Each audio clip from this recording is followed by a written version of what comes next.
একবার স্টপ করে। ব্যাটারিটা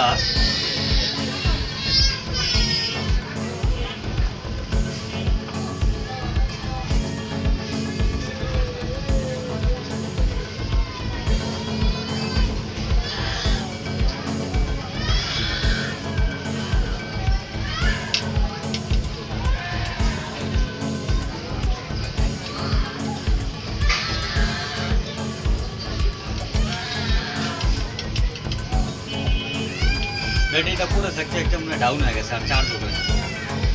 কি করতে হবে? শর্ট দিতে হইব, ওটাইতে হইব, সব দিলে হইব? নাহলে ব্যাটারি নিতে হইব নতুন। চেক করে দেখবে। সময় দেন আমারে। ব্যাটারি কত?